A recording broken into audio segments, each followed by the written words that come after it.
Hello there, World of Tankers, and welcome to the channel. I'm, of course, your host, the Droodles Blitz, and in today's video, we are going to be comparing the VK7201K to the E100. Now, I'm not going to be playing in the E100 for today's video, as I really just want to talk about the VK, but the E100 got buffed, like, massively in Update 9.1. It received more turret protection, which was one of the main killers. It also received more traverse speed, where the VK72 received 2 more kilometers per hour.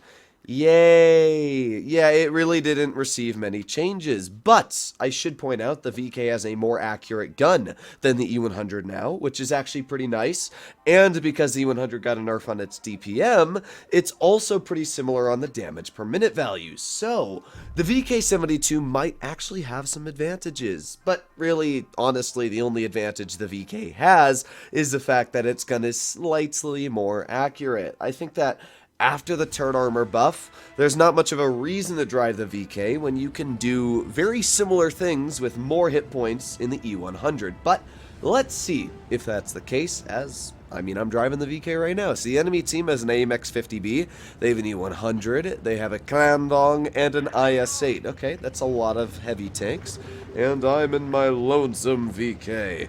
Alright, well, let's drive into the front line. We got a bunch of heavies as well. Unfortunately, the AMX 5120 doesn't count too much as a heavy, but it's not too bad. See, what I don't get is why Wargaming ever thought buffing the top speed on this tank was something that people would care about. I mean, we're going 20 right now, and that's because you're never going to reach 32. Maybe when we're going downhill here. Let's see.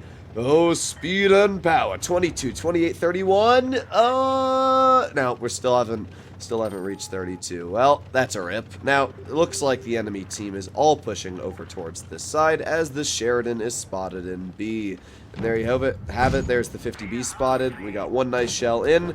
And oh boy, that 50B is losing a lot of health. He is now down to 974. Oh, that's an even 100 angle. And well, as you can see, we got pens. I have no clue where we got pens. I would say the lower plate, but there's no shell in our lower plate. Ah. I love wargaming logic when you don't see shell. Alright, well, let's push on up because it doesn't look like there's too much to really hold me off here. I'm surprised that Sheridan is still alive, but, well, we're going to badonker him, and badonk, there you go. Nice 600 tap into the rear of the Sheridan, ruining what little life he had left. And now in 10 more seconds, we're going to get another shell.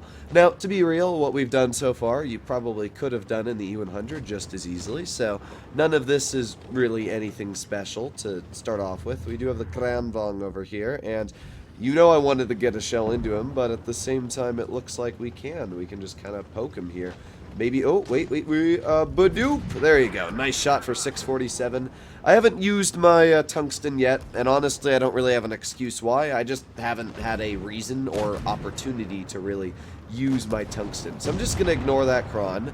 We're going to push past, and this is where I shall activate tungsten shells. So let's put it on and get a big ol' slapperoonie into you. There you go. The one time I use tungsten, it doesn't even matter because we get a max roll. That's an 800 damage shot, though. That's definitely going to hurt that E100. So we got another 7 seconds to go before we have our shell ready. So let's just drive in front of this E100 and badonk. What? Okay. I mean, it shows the engine deck as a pen, and then the shell just didn't even go there. Oh well. I can't be too mad. I mean, we could have fired a heat shell there and penned him in the turret, but I was a little greedy. I wanted to get a bit more damage, and Wargaming was like, haha, no! Get baited, you poob. And because of that, we probably only did around 25. Yeah, we would have dealt over 3k, so big rip from me. As you'll notice, the VK72 for the first game did okay. I mean, it played like a German super heavy. It took a little bit of time to get into the front line. We hit a couple people for some big ol' slapperoonies. And that was the end of the game. Now, to be honest, it's not terrible to get damage out in these vehicles. I mean, if I had fired heat on that E100 that game, we would have done over 3k. And it's not too hard to deal 3k in these vehicles, down to the fact that you do have so much sheer alpha. But you do got to be careful in the 72. Unlike the E100, this vehicle doesn't have spaced armor, which means if you get shot in the side, you're probably going to be penned. It also has a lower plate. Sure, the lower plate's not nearly as weak as the E100s, but you can still be penned in it, which is something you have to be cautious about. And I'm hoping that my team follows me, because as you'll notice, I am going to be going towards base B. Look at that, we're going 30. I'm telling you, like, literally, the top speed increase on this vehicle did not help. We're going 30, and we have not broken 30. Oh, 31! Look at that, look at that! OP. Yeah, really, the top speed is quite redundant on this vehicle. Alright, well, let's make our way over here. Maybe we can get a shell into one of these tanks. We do have the Leopard one off to the side, and, oh, we also got the 57 Heavy over here. Hello. Oh, yeah, that's what I thought. You know, I really want to get a... Oh, wait. Oh, turning. Let's put on our tungsten. Badonk! There you go. That's a 768 tap right there. I mean, we did get hit by the 50 TP. I mean, look at my team. They are all literally camping behind me, so not much I can do about that. But we're going to chill here. Reload again. I'm not sure why the enemy medium's kind of just YOLO'd, but, boop, there you go. Nice 565 tap into the 50 TP. And you can see up against tier 9s, the armor on this vehicle is just amazing because tier 9s don't have a lot of pen, so basically your entire front is a ricochet. So we got a couple more seconds left before we have a shell ready. There's the 57 Heavy, and looks like he doesn't want to play. Oh, I was really hoping we could pen that. Come on, show me your... I'll just... Oh, yes, we did pen it. I was for a second going to say it went into the track of that 50 TP, but we were able to connect the shell. I'm actually quite happy that did connect. Rimming up. Oh, well. Alright, well, we got a couple more seconds left before we get our shell out, so let's just back up and... Badonk! There you go. Nice 660 tap in the U. I got another bounce from the 50 TP, and now I'm going to ignore this guy, because, I mean, we got a Yag that absolutely badonkered him.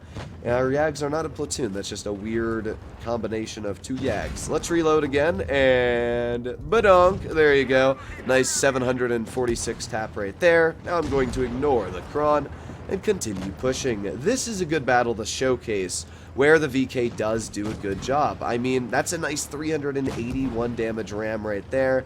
2 more seconds left, and boop, there you go. Nice 483 tap. Oh, well, I accidentally put on my tungsten, but it wouldn't matter because we still out-reload the tungsten as it is. The Ag is pushing up into the front line, and with that, I need to reload in a couple more seconds here. 3, 2, 1, and boop. There you go. Nice 437 tap. I learned my lesson and fired premium at the frontal superstructure. Well, there you have it, ladies and gentlemen. That was a pretty good game to showcase everything you'd need to know about the VK. It does do a good job. I mean, that's 4,700 damage. We got out some big ol' slapperoonies. And, yeah, I think this is a pretty solid tank. I don't believe that you should grind this vehicle over the E100 anymore. While it does have some advantages, there's not enough advantages that I think it's a better tank. But there are situations where it can be enjoyable. Either way, let me know what you guys think about this tank in the comments down below. If you enjoyed this video and you'd like to see more like it, please consider smashing that subscribe button, and I'll see you in the next one. Bye-bye.